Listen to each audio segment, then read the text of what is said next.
Sutra Teratai yang Menakjubkan Bab 16 Panjang Usia Tathagata Episode 1509 dengan judul Tiga kali mengingatkan para hadirin agar penuh perhatian dalam meyakini dan memahaminya.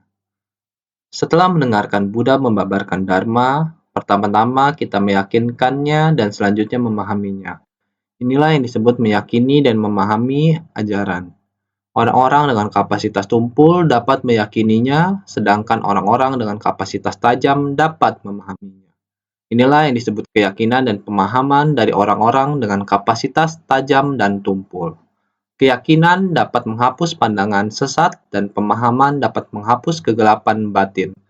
Kekuatan dari keyakinan dapat membangkitkan pemahaman sejati.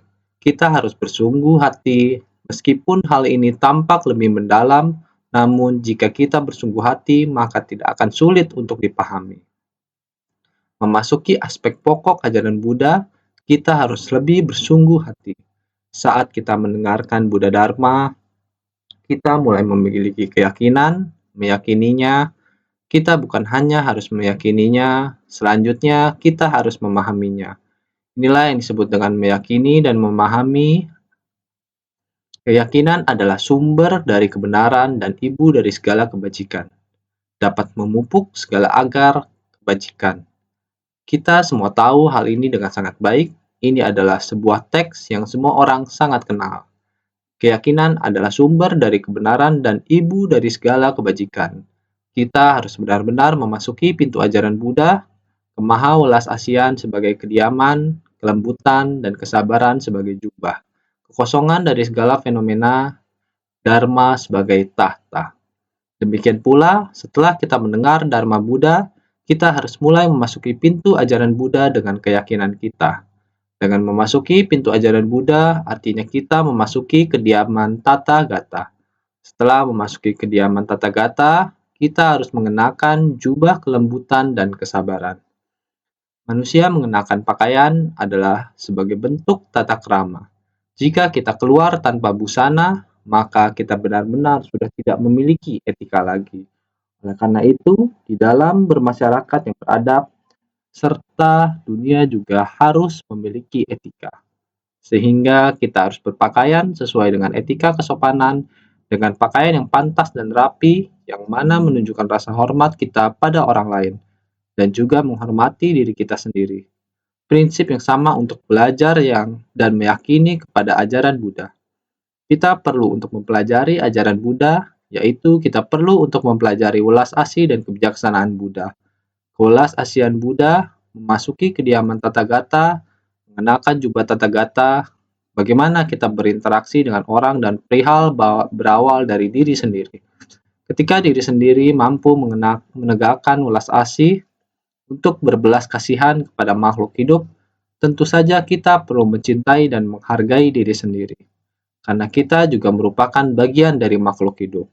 Untuk mencintai diri sendiri, maka harus menumbuhkan jiwa kebijaksanaan. Mengetahui bahwa tubuh ini berasal dari orang tua, tubuh jasmani yang diberikan oleh orang tua kita digunakan pada ruang dan waktu ini. Ruang adalah interaksi manusia dengan manusia, waktu, hari terus berlalu dan usia makin berkurang. Kita seharusnya hidup di dunia, kita perlu untuk mengerti tentang menghargai diri sendiri. Menyayangi dan menghargai diri sendiri, waktu berlalu di dalam hidup tanpa kita sadari. Untuk menyempurnakan jiwa kebijaksanaan kita adalah memegang erat waktu, sehingga menyayangi diri sendiri menjadi jiwa kebijaksanaan. Kita masuk ke dalam kerumunan orang banyak, memasuki kerumunan masyarakat untuk menyempurnakan pelatihan diri. Ini merupakan memberi manfaat bagi diri sendiri. Juga bersumbangsi di tengah kerumunan masyarakat, penderitaan makhluk hidup sangatlah banyak. Kita seharusnya bersumbangsi. Bodhisatwa muncul dikarenakan ada makhluk yang menderita. Makhluk hidup merupakan tempat pelatihan diri kita. Kita juga telah memasuki kediaman Tathagata, yaitu welas asih. Membangkitkan hati yang welas asih saat kita berada di tengah kerumunan masyarakat. Oleh karena itu, kita seharusnya terlebih dahulu meyakini ajaran Sang Buddha yang mengajari kita untuk bergabung dengan orang lain dan berjalan di jalan bodhisattva. Kita harus meyakini itu. Oleh karena itu, Ketika mendengarkan ajaran Sang Buddha, semuanya mengajarkan kita untuk mencintai diri sendiri. Mencintai diri sendiri dan juga melangkah lebih jauh untuk mencintai orang lain. Nilai dinamakan mencerahkan diri sendiri dan mencerahkan orang lain. Kita harus percaya akan welas asih dan menyelesaikan karma kita sendiri. Karena kita, kehidupan yang diberikan oleh orang tua kita juga salah satu makhluk hidup. Sang Buddha ingin menyelamatkan makhluk hidup dan target Sang Buddha adalah kita. Kita adalah salah satu makhluk hidup dan kita manusia, semua makhluk hidup, ketika kita mendengarkan ajaran Sang Buddha, kita harus benar-benar memahaminya. Kita harus meyakini dan memahaminya. Kalau kita hanya mendengarkan keinginan Sang Buddha yang meminta kita untuk berwelas asih, hanya berwelas asih kepada dunia luar tanpa memikirkan bahwa di saat yang bersamaan kita juga harus berwelas asih kepada diri kita sendiri. Ketika kita menyelamatkan kehidupan orang lain, kita juga sedang menyempurnakan jiwa kebijaksanaan kita sendiri. Sebelumnya juga telah pernah saya katakan, bodhisattva muncul dikarenakan adanya makhluk yang menderita. Kita bersumbangsi dengan merespon pada kesulitan hidup para makhluk, menyelesaikan kesulitan dalam hidup mereka. Sesungguhnya adalah menyempurnakan jiwa kebijaksanaan kita sendiri. Dengan menyempurnakan jiwa kebijaksanaan, kita baru dapat menguntungkan kedua belah pihak, memberi manfaat pada orang lain, di saat bersamaan juga memberi manfaat kepada diri sendiri. Karena di saat bersamaan memberi manfaat kepada orang lain dan diri sendiri, kita baru mengatakan terima kasih. Oleh karena itu, kita harus meyakini Dharma yang diajarkan Buddha. Kita juga harus meyakini secara mendalam dan memahami secara menyeluruh, bukan hanya memahami sebagian saja. Buddha mengajarkan saya untuk bersumbangsi juga tidak terpikir bahwa di saat kita bersumbangsi, kita juga menyempurnakan kita sendiri. Jika kita tidak berpikir bagian belakang ini, kita selamanya akan berpikir bahwa saya adalah orang yang membantu orang lain. Dengan demikian, hati bersyukur tidak akan muncul. Tekad pelatihan diri juga tidak dapat bertahan, oleh karena itu setiap orang setelah mendengarkan Buddha membabarkan Dharma, pertama-tama kita meyakininya. Pertama-tama meyakininya, kita harus menerima dengan kebijaksanaan, maha welas asih sebagai kediaman, kita percaya pada apa yang Buddha katakan, menyayangi dan peduli terhadap orang lain, dan saat yang bersamaan menyempurnakan diri sendiri. Kita harus yakin ketika kita bersumbangsi, kita juga merasakan Dharma. Karena memahami dan menghayati jalan agung, membangkitkan tekad tiada tara. Hanya ketika kita masuk ke kerumunan orang banyak, baru dapat mengetahui penderitaan para makhluk. Penderitaan yang tak tertahankan. Sungguh menderita dengan bersumbangsi dan melihat para makhluk telah diselamatkan, mengetahui penderitaan semua makhluk dengan sendirinya, kita dapat memahami dan menghayati jalan agung. Jika belum menjalani, maka tidak akan tumbuh kebijaksanaan seperti sekarang. Terdapat banyak bencana di dunia. Lihatlah, kita sering berkata bahwa Amerika bagaikan surga. Namun, pada tahun 2017 di Houston, Texas, kali ini terjadi banjir di tempat itu. Orang yang menderita berada di neraka di tengah-tengah surga. Dunia juga bisa menjadi surga, tetapi juga bisa menjadi neraka. Mereka yang di surga tidak menyadarinya, mereka tidak tahu nilai dari jalan kebenaran.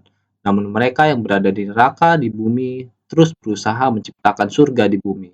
Mereka ingin menciptakan surga sehingga banjir kali ini kita bisa menyadari tentang Amerika adalah banyak orang asing yang mempercayai hal asalkan tiba di Amerika berarti kita akan tiba di surga. Banyak orang dari negara yang berbeda sangat berupaya dan ingin bekerja di surga. Membangun sebuah surga dalam hidup mereka, mereka tidak peduli betapa susahnya untuk datang ke Amerika, namun ini masih tidak mudah untuk menjadi penduduk resmi di Amerika. Beberapa pekerja selama beberapa dekade terus bekerja atau berusaha mencari uang, namun jika pekerja tersebut tidak secara legal mendapatkan kewarganegaraan Amerika, mereka tetap disebut warga ilegal. Ketika waktu izin mereka berakhir, mereka harus pulang, tetapi mereka tidak berani pulang. Sulit untuk pergi lagi setelah mereka pulang. Kehidupan mereka di kampung susah, mereka berharap bisa kerja di Amerika dan mendapatkan US dollar. Tidak peduli bagaimanapun mereka ingin tinggal di Amerika, tetapi tidak memiliki kewarganegaraan yang legal, Mereka harus sembunyi dan berusaha melakukan pengajuan kembali. Tapi pengajuan mereka tidak pernah berhasil sehingga mereka menjadi warga ilegal.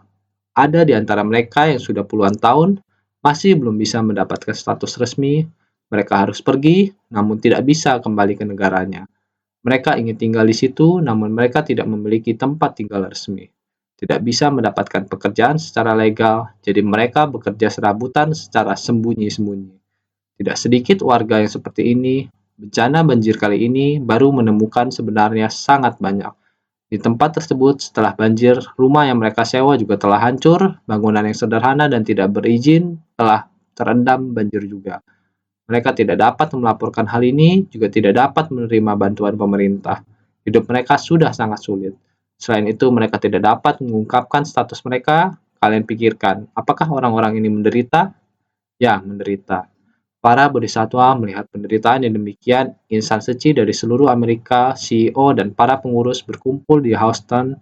Mereka kemudian berpisah, terus melakukan survei daerah bencana, terus memberikan bantuan. Di antara orang-orang yang mereka temui dan memberikan bantuan, ada begitu banyak kisah yang memilukan.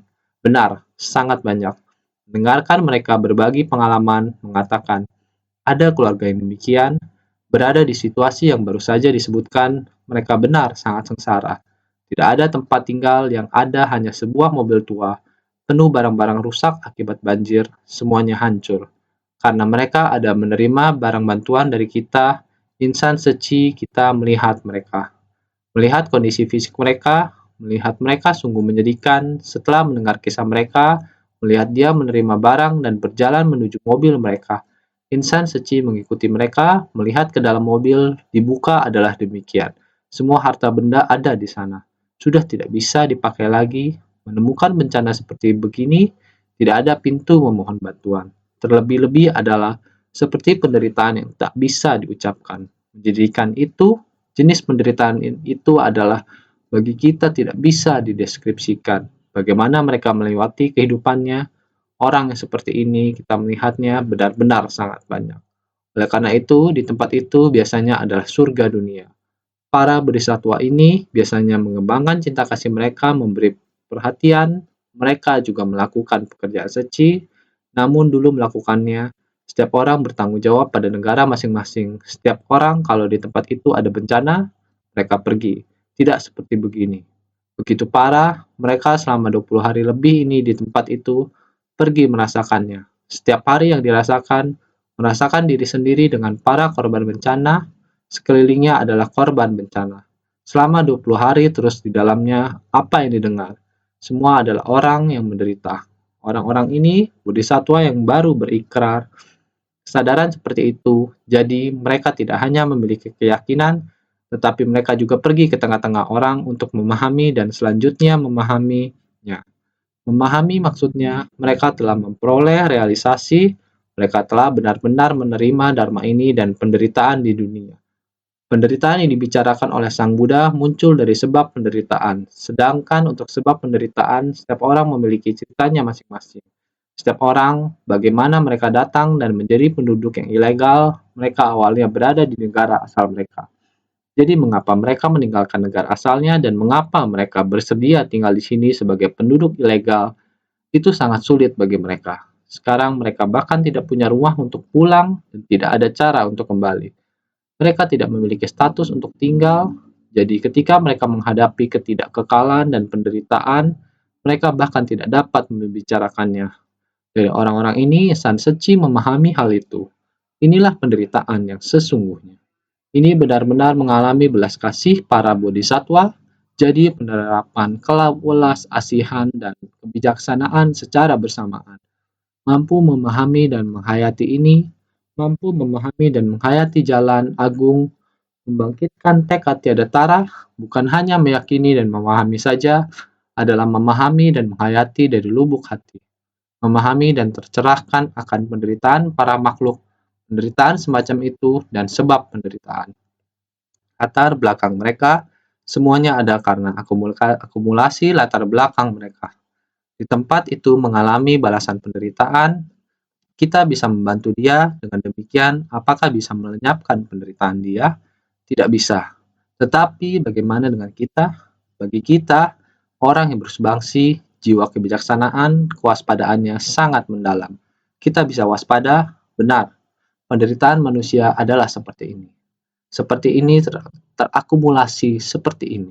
Menjadi penderitaan yang seperti ini, kerisauan semacam ini, demi apa di masa lalu, keserakahan, kebingungan, tidak tahu akan prinsip kebenaran, kehidupan yang tidak dapat dikendalikan oleh diri sendiri, hukum sebab akibat yang tidak dapat dikendalikan oleh diri sendiri. Mereka juga bekerja sangat keras, para penduduk ilegal ini juga bekerja sangat keras. Tidak dapat dikendalikan oleh diri sendiri, balasan karma lingkungan dan balasan karma langsung yang di luar kendali diri sendiri ini adalah karena datang dengan membawa karma. Orang yang mempraktikkan jalan bodhisattva, dia telah memahami dan menghayatinya, jadi waspada terhadap jiwa kebijaksanaan diri sendiri. Meningkatkan kewaspadaan, jadi lenyapnya penderitaan. Harus bagaimana melenyapkan penderitaan? Cara melenyapkan penderitaan adalah harus seperti ini. Hendaknya memasuki kediaman dari Tathagata, mengenakan jubah Tathagata dengan orang-orang yang seperti ini. Mereka bisa terus mendekati seperti ini. Sungguh, kita melihat fotonya, kita sudah bisa mengetahui. Tidak tahu sudah berapa lama mereka tidak membersihkan tubuh, sekujur badannya dalam kondisi buruk dan mengenaskan. Cuaca begitu panas, kita bisa membayangkan seperti apa jadinya. Untuk mendekati seseorang seperti ini, namun insan suci merentangkan sepasang tangannya untuk memeluk mereka dan mendekati mereka. Hal ini telah menghilangkan citra diri. Rasa cinta kasih seperti itu telah ditunjukkan dan terhadap batin pencerahan diri seperti itu sudah mulai bersikap kokoh. Maka seperti pertama-tama kita meyakininya dan selanjutnya memahaminya. Jadi kita harus memahaminya. Mampu memahami dan menghayati jalan agung adalah membangkitkan tekad tiada tara, tidak hanya meyakini dan memahami, meyakini tekad tiada tara dan welas asih yang besar, welas asih dan kebijaksanaan telah bangkit. Ini membutuhkan kondisi luar seperti ini untuk menghayatinya, sehingga dikatakan orang-orang dengan kapasitas tumpul dapat meyakininya. Kondisi luar seperti ini, biarpun orang-orang yang berkapasitas tumpul dan tidak jeli juga dapat memahami. Oh, tiada kekekalan, sungguh menderita, sangat kasihan. Sang Buddha mengatakan hukum karma, mengapa bisa bertemu yang demikian? Apakah karena karma? Keyakinan ini, meyakini prinsip kebenaran seperti ini, telah menghayatinya. Jika akar kebijaksanaannya lebih, maka dia dapat memahaminya. Keyakinan dan memahami sejalan, memahami dan menghayati jalan agung. Bisa memahami jalan agung, tidak hanya meyakini saja, dengan keyakinan harus terjun ke masyarakat, tidak hanya berkontribusi, tetapi orang yang membuka jalan. Dan juga yang mempraktikkan jalan kebenaran. Mempraktikkan dalam tindakan nyata di jalan ini, pemandangan jalan ini sangatlah jelas. Dalam dunia manusia, jalan bodhisattva adalah harus kita tapaki. Menapaki jalannya, kita menghayati dalam kerumunan masyarakat, baru dapat menyempurnakan karma kebijaksanaan kita. Menyempurnakan jiwa kebijaksanaan kita, meskipun kehidupan dengan mudahnya menghilang, tapi jiwa kebijaksanaan mengikuti bagaimana kita menghayati lingkungan kita dan menghayati di dunia ini. Untuk menumbuhkan jiwa kebijaksanaan kita, dengan demikian, inilah yang disebut keyakinan dan pemahaman dari orang-orang dengan kapasitas tajam dan tumpul. Membangkitkan yang seperti ini, biarpun kamu adalah orang yang berkapasitas tajam maupun orang yang berkapasitas tumpul, semuanya dapat meyakini, menghayati, dan memahaminya. Keyakinan dan dapat menghapus pandangan sesat dan juga harus meyakini bahwa memang seperti inilah adalahnya. Jika tidak ada benih sebab dan kondisi demikian, bagaimana ada balasan akibat seperti itu? Inilah mengapa kita semua perlu sangat meyakini yang dimana kita menghapus pandangan sesat tersebut. Ini bukan tentang bagaimana kita terbebas dari bencana, tetapi ini tentang karma. Dan kita tidak dapat menghindarinya, mana kita harus percaya kekuatan karma dan sebab akibat, serta menghapus pandangan sesat ini, pemahaman dapat menghapus kegelapan batin. Kita jangan lagi memiliki kerisauan yang menimbulkan kekotoran batin. Hidup manusia tidak kekal. Apa yang perlu diperhitungkan? Kita mesti memanfaatkan momentum untuk bersumbangsi. Ini akan membuat jiwa raga kita merasa damai dan leluasa. Kita melihat saat para relawan membagikan bantuan di tempat yang sangat besar, semua orang yang terkena bencana sangat menderita. Namun, saat penyaluran bantuan di tempat itu, setelah tergerak oleh insan suci, tangisan semua orang berganti jadi tawa ria. Kita melihat mereka yang menderita mulai tertawa, bukan hanya tertawa, tetapi mereka juga mulai bertindak. Mereka terinspirasi, mereka sangat gembira dan lupa akan penderitaannya. Meskipun mereka menderita, berbaginya dan ketulusan bersumbangsih para insan suci, mereka menghibur mereka, mereka juga tahu di dunia ini ada begitu banyak orang yang memperhatikan kami tidak sendiri. Sehingga mereka kembali bersemangat, membangun keyakinan, dan terus berjuang. Orang-orang ini bertekad kuat untuk menanggapi keberhasilan, sehingga kita melihat suasana penderitaan berubah menjadi kegembiraan. Meskipun sekeliling mereka masih butuh waktu lama untuk dibersihkan, dan masih ada jalan di hadapan yang panjang dan sulit yang mesti ditaklukkan, namun setidaknya mereka sudah percaya diri, jadi kekuatan dari keyakinan dapat membangkitkannya pemahaman sejati. Kekuatan dari keyakinan bisa membangkitkan pemahaman yang sejati dalam diri kita. Pada ketika itu, Buddha memberitahukan pada para bodhisattva dan seluruh hadirin, para pria berbudi, engkau sekalian hendaknya meyakini dan memahami kata-kata yang jujur dan sesungguhnya dari Tathagata. Sutra Teratai Bab 16, Panjang Usia Tathagata. Dunia kita membutuhkan kita untuk menerapkan ajaran ke dalam tindakan. Jika para bodhisattva hanya duduk dan menulis, duduk dan membaca, atau duduk dan berceramah, akan sulit bagi mereka untuk benar-benar paham akan ajarannya. Mereka harus bangun dan bertindak dan terlibat dengan lingkungannya.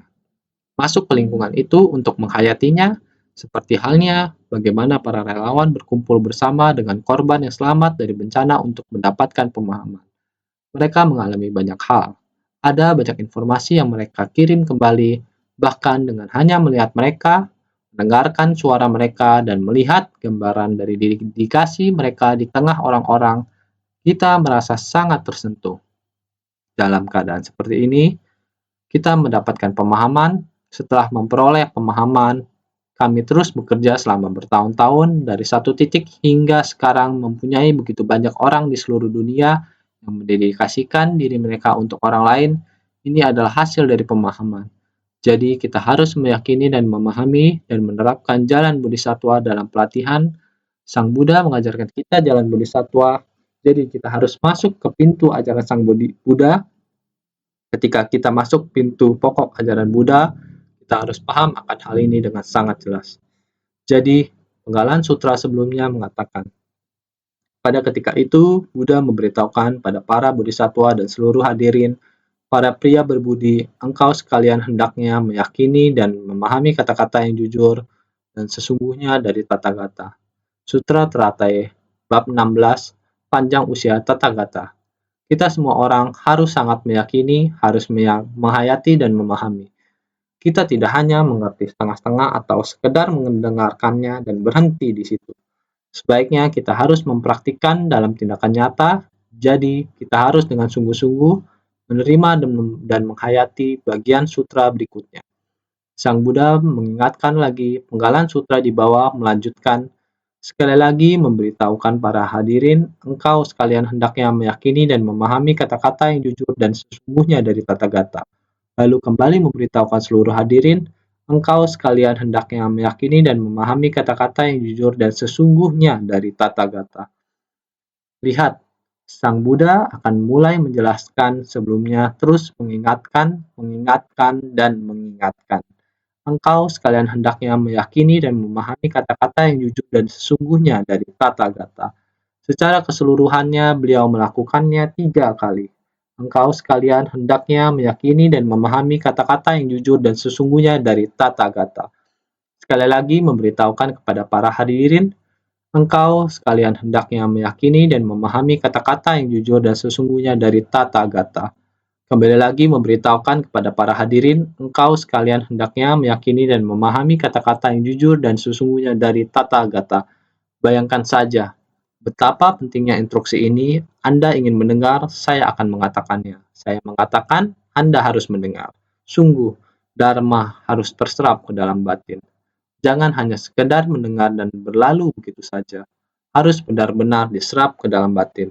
Masuk ke dalam batin, Dharma harus melebur ke dalam kehidupan kita, menjelma menjadi kekuatan dorongan bagi kita, harus demikian.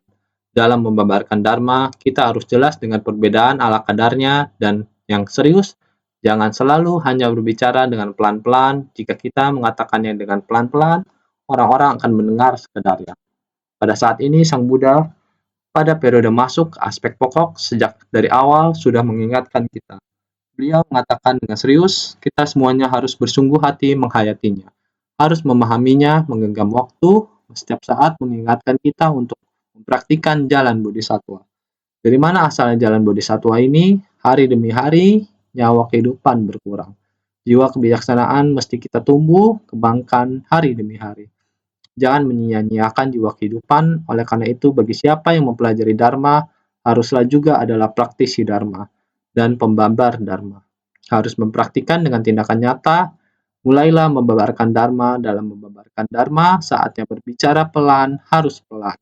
Saatnya harus berbicara serius, harus serius. Harus jelas membedakan kapan harus pelan, kapan harus serius, maka saat ini harus sungguh-sungguh. Oleh karena itu, sekali lagi memberitahukan para hadirin, engkau sekalian hendaknya meyakini dan memahami kata-kata yang jujur dan sesungguhnya dari Tathagata. Sekali lagi memberitahukannya karena ingin memperkokoh keyakinan mereka. Maksud Buddha adalah memberitahukan secara sungguh-sungguh, inilah mengingatkan, semua kapasitas dapat menerimanya. Inilah meyakini. Sekali lagi memberitahukannya karena ingin memperkokoh keyakinan mereka. Kita harus memperkokoh keyakinan kita, harus sangat memahami arah Sang Buddha sekarang ini sudah mulai tegas. Dengan tujuan untuk mengajari kita, oleh sebab itu semua kapasitas dapat menerimanya. Inilah meyakini, memberitahukan secara sungguh-sungguh, inilah mengingatkan. Mengingatkan adalah mengingatkan kita dan membuat kita lebih waspada sehingga kita tidak menyia-nyiakan waktu. Jika tidak lagi mendengarkan Dharma, itu adalah mendengarkan dengan setengah hati. Ketika mendengarkan Dharma, setiap kalimat harus meresap ke dalam kehidupan kita, masuk ke dalam sel-sel tubuh. Dharma ini adalah sumber kita menciptakan sumsum Dharma di kehidupan. Setiap ajaran Dharma harus sungguh-sungguh didengar. Dengan mendengar, dapat menjadi milik kita dan dapat kita terapkan dalam kehidupan. Oleh sebab itu, saya sering memberitahu kepada Anda bahwa mengubah kesadaran menjadi kebijaksanaan. Kebijaksanaan adalah istilah yang sering dipakai dalam Dharma. Dharma adalah yang harus diterapkan dalam kehidupan kita sehari-hari dengan hal yang kita temui. Harus kita gunakan, oleh sebab itu kebijaksanaan tidak hanya ditaruh dalam gudang Buddha Dharma, dalam sutra Buddha, kita harus menerapkannya. Yang kita jumpai dan kita alami menerapkan kebijaksanaan kita di dunia. Oleh sebab itu, saya terus memberitahukan kepada semua orang, mengubah kesadaran menjadi kebijaksanaan, tidak peduli apakah kesadaran kelima, kesadaran keenam, kesadaran ketujuh, atau kesadaran kedelapan. Kita harus mengubah semua menjadi kebijaksanaan dengan kegiatan tak terbatas, kebijaksanaan dengan pengamatan menakjubkan, kebijaksanaan agung cermin sempurna. Dalam kehidupan kita sehari-hari, harus memastikan cermin ini mencerminkan sesuatu dengan jelas, harus benar-benar menggenggam kesempatan. Jadi, saya selalu mengingatkan semua orang tentang hal itu. Bukan hanya mendengarkan saja, kita harus menggunakan Dharma dan menerapkannya. Buddha Dharma pada dasarnya dapat diterapkan, tetapi kita hanya menggunakannya sebagai penghias. Kita dapat mengatakan bahwa kita telah mempelajari Dharma dan berhenti di situ saja, sama sekali tidak. Jadi Sang Buddha memperingatkan kita, sekarang arahannya adalah memberitahukan secara sungguh-sungguh, inilah mengingatkan. Dia harus dengan tegas mengingatkan dan menegur semua orang. Jadi semua kapasitas dapat menerimanya. Inilah meyakini. Setiap orang harus menerima Dharma ini di mana mereka dapat memahami Dharma ini. Tidak cukup hanya mendengarkannya saja, tidak. Kita harus memastikan bahwa semua orang telah menerimanya. Terkadang kita berkata, oh, Anda harus bersungguh hati. Bagaimana kamu tidak menerima apa yang telah diajarkan? Bagaimana kamu tidak memahami? Pada saat ini, Sang Buddha terus-menerus perhatikan apakah mereka telah menerima Dharma atau tidak, dan apakah mereka telah menghayati dan memahaminya atau tidak. Itu adalah prinsip yang sama. Tidak ada banyak waktu tersisa, sungguh. Kita tidak punya banyak waktu lagi. Jadi kita tidak boleh menjalani waktu kita dengan santai, kita benar-benar harus bersungguh hati. Sekali lagi, lalu kembali memberitahukan seluruh hadirin, engkau sekalian hendaknya meyakini dan memahami kata-kata yang jujur dan sesungguhnya dari Tathagata. Dharma yang sedemikian mendalam dan menakjubkan adalah sulit dipahami oleh para makhluk. Itu sebabnya 3 kali mengingatkan agar orang-orang dapat meyakininya secara mendalam. Sebelumnya, sekali lagi memberitahukan para hadirin, sekarang masih mengatakan, lalu kembali memberitahukan seluruh hadirin, mengulang lagi, memberitahu kepada semuanya lagi, harus meyakini, yakin dengan semua ucapan Buddha, harus meyakini, saya beritahukan kepada semuanya, kalian harus meyakini, harus mendengarkan, harus belajar, dan harus bersumbangsi. Jadi, Dharma yang sedemikian mendalam dan menakjubkan adalah sulit dipahami oleh para makhluk. Apakah Dharma ini sangat dalam, sangat menakjubkan? Dharma yang dalam dan menakjubkan ini, semua makhluk dengan akar kapasitas tumpul hanya berkata, saya yakin, yakin. Namun yakin, kalian masih belum menghayati dan memahaminya. Hanya meyakini, namun tidak menghayati dan memahami seperti yang disampaikan sebelumnya. Semua orang percaya perkataan Sang Buddha, namun begitu adegan ini muncul, semua orang sulit untuk mempercayainya. Percaya hal ini, ternyata banyak orang yang diselamatkan oleh Sang Buddha. Apakah ada cara? Berapa lama waktu yang dibutuhkan untuk menyelamatkan begitu banyak orang? Meskipun mereka meyakini pada Dharma yang diajarkan Sang Buddha, sebelum fenomena ini muncul, hati mereka tidak akan mampu menghayati dan memahami. Ini pada kesehariannya tidak dapat menghayati dan memahami, tidak mempraktikkan dalam tindakan nyata, hanya mendengarkan saja. Sekarang, saat ini, kita sekarang perlu untuk menghayati, meyakini, dan memahaminya. Di dunia manusia tidak kekal. Di dunia manusia penuh penderitaan dan kekosongan. Penuh penderitaan dan kekosongan, surga pun dapat berubah menjadi neraka. Ini tidak dapat diatur oleh sebab akibat. Masih melihatnya dengan cara seperti ini, sedang terjadi, maka tidak dapat tidak memahaminya. Maka, Dharma yang sedemikian mendalam dan menakjubkan adalah sulit dipahami oleh para makhluk. Bagaimana bisa tidak memahaminya? Bagaimana bisa tidak menghayati dan memahami? Maka itu sebabnya 3 kali mengingatkan, engkau sekalian hendaknya meyakini dan memahami. Sekali lagi memberitahukan para hadirin, engkau sekalian hendaknya meyakini dan memahami.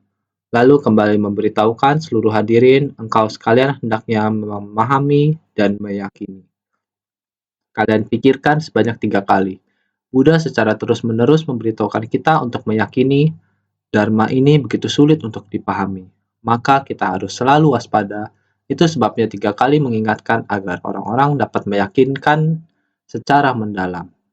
Maka kita semua perlu sangat bersungguh hati untuk menghayati dan meyakini dan memahaminya. Maka 3 kali mengingatkan kita, memberitahu kita untuk konsentrasi, memberitahu kita untuk meyakini dan memahami, memberitahu kita untuk menghayatinya. 3 kali mengingatkan, mengungkapkan aspek pokok berupa panjangnya usia Tathagata, hal besar yang istimewa yang hendaknya sungguh-sungguh menghargai, memperingatkan secara sangat mendalam, juga secara terpisah memberitahukan dan mengajari para Sravaka, Pratyekya Buddha, dan semua bodhisattva, sehingga 3 kali mengingatkan, mengungkapkan aspek pokok berupa panjangnya usia Tathagata, hal besar yang istimewa akan mulai mengajarkan aspek pokok, panjang usia Tathagata akan mulai membabarkan tentang bab panjang usia Tathagata. Kita semua harus bersungguh hati karena ini merupakan hal besar yang istimewa. Apabila kita semua tidak menghayati secara mendalam, penghayatan yang diinginkan bukan seperti yang tertera di sutra saja, namun harus memperhatikan kehidupan karena ajaran Buddha adalah Dharma duniawi. Naskah sutra ini tiba di bagian ini, kita dapat melihat banyak penderitaan di dunia, kita harus sungguh-sungguh menghayatinya, sehingga hal besar yang istimewa adalah yang hendaknya sungguh-sungguh menghargai. Kita harus menghargai ajaran seperti ini, Dharma mengajarkan kita, di dunia kita melihat banyak fenomena, kita dapat melihat dan menghayatinya. Jadi memperingatkan secara sangat mendalam, juga secara terpisah memberitahukan dan mengajari para Sravaka, Pratyekya Buddha, dan semua bodhisattva. Pengajaran ini bukan saja untuk para bodhisattva, bukan untuk Sravaka, Pratyekya Buddha, dan Buddha. Kehidupan begitu tidak kekal, harus menyadari hal ini. Harus menghargai kehidupan kita, menggenggamnya dengan sungguh-sungguh, mengembangkan jiwa kebijaksanaan kita. Dunia merupakan ladang pelatihan, harus terjun ke tengah masyarakat, kita bersumbangsi, juga menyempurnakan pelatihan diri kita, semua orang harus menyadarinya. harus bersungguh hati sehingga kata-kata berbicara kata-kata benar, berbicara kata-kata jujur, berbicara kata-kata apa adanya, tidak berbicara kata-kata dusta atau berbicara kata-kata tidak tepat. Jadi dalam sutra Mahavaipulya Samnipata juga ada bagian naskah sutra yang demikian, yaitu dalam sutra Mahavaipulya Samnipata boleh dikatakan kalau angin ganas bisa dijerat dengan tali dan gunung Semeru bisa digerakkan dengan hembusan mulut. Tetapi tidak boleh dikatakan kalau Buddha berlidah dua, sebab Buddha hanya berbicara kata-kata jujur, kata-kata benar, dan kata-kata murni. Bila kamu dapat mengatakan angin itu dapat dijerat dengan tali, apakah angin bisa dijerat dengan tali? Gunung Semeru bisa digerakkan dengan hembusan mulut bisa digerakkan. Apakah ada cara? Apakah ini bisa dipercaya atau tidak? Walaupun ini demikian, tetapi kita di Sutra Baisa Jia Guru, Gunung Semeru bisa digerakkan. Kata-kata yang disampaikan Buddha tidak boleh digerakkan, sama juga batin tidak boleh bergerak. Prinsip kebenaran yang sama, sehingga tidak boleh dikatakan kalau Buddha berlidah dua, kamu bisa mengatakannya. Angin dapat dijerat dengan tali, kamu bisa mengatakannya. Mengatakan Gunung Semeru bisa digerakkan dengan hembusan mulut. Akan tetapi kamu tidak bisa mengatakan Buddha berlidah dua. Kata-kata Buddha pasti tulus dan jujur. Buddha berbicara kata-kata jujur. Buddha sama sekali tidak berbicara kata-kata dusta. Kata-kata Buddha adalah kata-kata benar. Berbicara kata-kata jujur, sehingga tidak dapat mengatakan Buddha tidak berkata benar. Pastinya adalah berbicara kata-kata jujur, sehingga berbicara kata-kata jujur, kata-kata benar, dan kata-kata murni, ini adalah Dharma yang dibabarkan Buddha. Kita harus meyakini Dharma yang dibabarkan Buddha. Kamu tidak boleh memfitnah Buddha, mengatakan tidak percaya pada kata-kata yang diucapkan Buddha. Banyak yang kamu tidak dapat percaya, kamu dapat membabarkannya. Kamu bagaimana mengatakan itu tidak masalah, karena orang memang tidak akan percaya, sebenarnya memang tidak percaya. Bagaimana mungkin angin bisa dijerat dengan tali? Bagaimana mungkin gunung Semeru bisa digerakkan dengan hembusan mulut? Ini tidak mungkin. Kalau kamu mengatakan itu, orang tidak akan percaya. Akan tetapi bila kamu mengatakan Buddha tidak berbicara kata-kata jujur, kamu menciptakan karma. Orang juga tidak akan percaya sehingga kita hendak meyakini Buddha adalah berbicara kata-kata benar, berbicara kata-kata jujur. Bila kamu ada meyakini ajaran yang dibabarkan Buddha, dengan demikian, adanya Dharma yang dibabarkan Buddha, kamu bisa meyakini dan memahaminya. Bila kamu tidak meyakini dan memahaminya, maka selamanya Dharma tidak akan masuk ke dalam batin. Dharma tidak akan diwariskan ke generasi selanjutnya, sehingga setiap orang senantiasa lebih bersungguh hati.